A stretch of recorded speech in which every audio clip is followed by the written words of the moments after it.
The cat does not rush. It does not obey. It does not explain. It sits. And in that stillness, it radiates something that has always unsettled us, an aura of eternity. When humanity looked into the eyes of cats, we did not see prey, or livestock, or mere companion. We saw a throne, a seat of power too quiet to grasp, too untouchable to own. This is why, across continents and centuries, cats became sacred. In temples and palaces, in myths and in mysteries, they were enthroned beside gods and kings. Where the lion roared, the tiger stalked, or the domestic cat simply curled in a doorway, humans felt a weight beyond fur and bone. They felt eternity itself. Tonight we step into the kingdoms of these thrones. Egypt's lionesses, Freyja's chariot, Asia's tigers, the jaguars of the Maya, the wild cats of Celtic lore, the silent companions of prophets, and the psychological symbol that makes cats eternal in our imagination. No land gave cats a higher throne than ancient Egypt. In Egypt, cats were not animals to be tolerated. They were living altars. Bastet ruled first as a lioness, protector of the king, daughter of Ra, the sun. Later she softened into the graceful domestic cat, but her throne remained immense. She brought fertility, joy, and music, yet with claws hidden just beneath the fur. A cat was never only gentle, nor was Bastet. When a cat died, households shaved their eyebrows in mourning. Cats were mummified, buried in vast cemeteries, offerings to the gods. Killing a cat, even by accident, was punishable by death. Egypt also honored Sekhmet, a lion-headed goddess of scorching sun and plague. She could annihilate entire armies. If Bastet was the hearth, Sekhmet was the wildfire. Between them stood Mafdet, a lynx-like deity, slayer of serpents, protector against venom and chaos. These three feline goddesses were not contradictions but complements. They taught that life itself is dual, gentle and lethal, fertile and destructive. The cat embodied this paradox better than any other creature. To the Egyptians, a cat's throne was both lap and battlefield. Thousands of miles away, in the frost and fire of the north, cats appeared again, not in temples but in myth.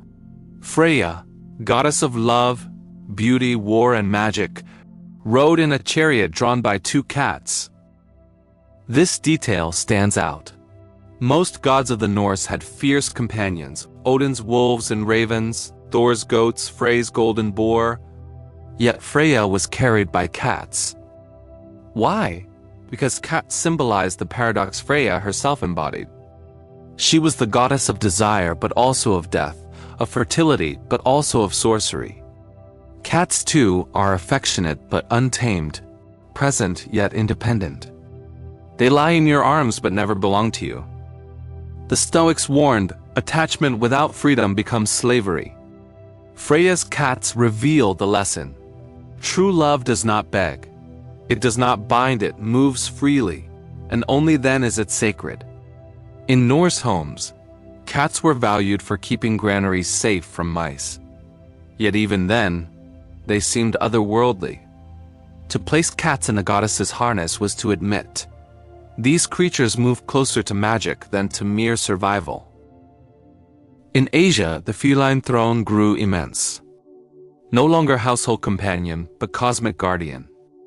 In China, the white tiger of the West is one of the four celestial guardians, holding up the very structure of the universe. It represents autumn, justice, and inevitable endings. The tiger is the throne of death, but death as order, not chaos. Emperors adopted the tiger as symbol of their right to rule. A ruler seated upon the throne without the tiger's ferocity was seen as weak. The tiger did not simply protect kingdoms, it legitimized them.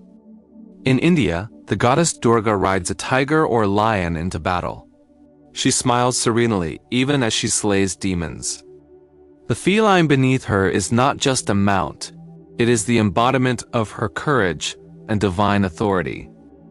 Without the tiger, she could not stride across the battlefield with such poise. The feline throne here is one of fearlessness. Where humans hesitate, the tiger acts. Where men tremble, the tiger pounces. In its stride is the reminder.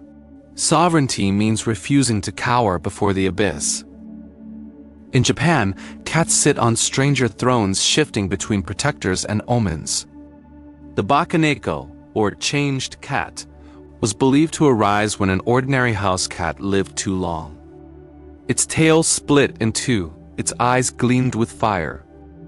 It could speak human words, summon ghostly flames, even dance with a towel on its head. This was not comic, it was terrifying. A cat that lingered beyond the natural span became eternal, and eternity unsettled human order. Then came the Maneki Neko, the beckoning cat, paw raised in invitation.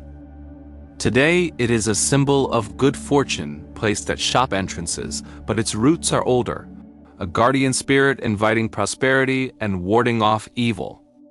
Japan reminds us, the feline throne is not only power or love, it is liminality.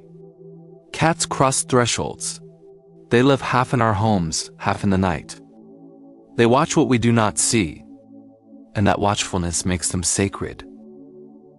In the Americas, the feline throne took the form of jaguars. For the Maya, the jaguar was no mere beast of the jungle.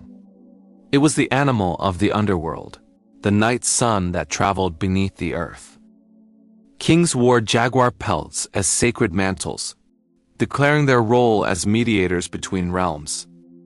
The god Tezcatlipoca in Aztec tradition often appeared as a jaguar-smoking mirror, lord of sorcery and fate. His feline form symbolized the chaos and creativity at the heart of existence. To sit upon the jaguar's throne was to sit upon death and rebirth. It was to claim authority not by conquest but by descending into the underworld and returning alive. Psychologically, the jaguar mirrors our descent into the unconscious, the wild, untamed forces beneath the surface. The feline throne is therefore also the throne of shadow, of the self we fear but must embrace. Even in Celtic tradition, cats appear as guardians of the threshold. Legends tell of the Cat Sìth, a spectral black cat, the size of a dog with a white patch on its chest. It roamed the highlands of Scotland, believed to steal souls from corpses before burial rites. Villagers kept watch late wakes to protect the dead from the Cat Sìth's claim. Yet in Irish lore, wild cats were also protectors of treasures, guardians of sacred wells and forts. Monks in medieval manuscripts even sketched cats as companions of scholars, watching over books and chasing away vermin. Here again the feline throne appears, guardian of threshold, both feared and revered. Cats sat between worlds, death and life, fortune and theft, sacred and profane. Why did so many cultures enthrone the cat? Because cats embody what we long for but rarely achieve autonomy. Dogs worship us, horses obey us. But cats, they neither worship nor obey. They choose. And in their choosing, we see a reflection of freedom. The Stoic philosopher Epictetus said, "No man is free who is not master of himself." Cats are precisely this, masters of themselves. In psychology, autonomy is the bedrock of dignity. A person who cannot say no is not sovereign. A cat, by its nature, says no without hesitation. It teaches us that sacredness lies not in submission but in self-possession. Carl Jung might have seen the cat as an archetype of the self-silent, whole waiting. The shadow is in its claws, but its purr is integration. To live like the cat is to accept both serenity and ferocity as part of the same eternal throne. Yet the cat story does not end here. Beyond Egypt, beyond the North, beyond Asia and the Americas, the feline throne stretches further still into Africa's forgotten kingdoms. Medieval monasteries and the minds of philosophers who sought eternity in silence. Though Egypt enshrined the cat most visibly, The wider African continent also crowned its felines with sacred weight. In Ethiopia, lions guarded monasteries, believed to sense spirits before any priest could. In Nubian traditions, leopard skins became ritual thrones for kings, wrapping human sovereignty in feline ferocity. Here the cat is no gentle companion, but the shadow of kingship itself, the reminder that rulership without vigilance is only prey awaiting its hunter. The Bible speaks little, almost nothing of cats. Yet medieval imaginations still drew them in. In some rare pieces of folk art, the Virgin Mary is shown with a cat at her feet. It was never a dominant symbol in official theology, but rather a quiet, popular image of domestic purity. At the same time, in the same centuries, cats became feared as companions of witches. Especially black cats were demonized as familiars of the devil. Villages sometimes burned them, believing their silence hid malevolent spirits. The ambivalence itself is revealing, for the sacred is never simple. What humans cannot dominate, they bless or they curse. The cat's throne in Christendom was twofold: sanctuary and suspicion, altar and pyre. In cloisters, cats walked freely. Monks recorded their affection in marginalia, scribbling poems to Pangarba, the white cat who hunted mice as the scholar hunted words. The throne of the cloistered cat was knowledge guarding not treasure of gold but treasure of thought. Yet outside monastery walls, the cat crouched beside the witch's cauldron. For villagers, its nocturnal eyes and soundless steps marked it as otherworldly. To the witch, the cat was not tool but mirror her independence, her secrecy, her refusal to bow. Thus, in the same age, the cat became both servant of wisdom and servant of sorcery. Which was it? Perhaps both. For wisdom and sorcery alike dwell in what lies beyond control. Philosophers too found in cats a strange throne. Schopenhauer wrote that animals carry a dignity humans often lack. Their lives uncorrupted by vanity. Nietzsche, though he did not write of cats directly, spoke of life affirmation, instinct, and sovereignty beyond convention. Many modern readers see in the cat a reflection of this spirit: autonomous, playful, ruthless, free. The cat, then, becomes philosophy in fur.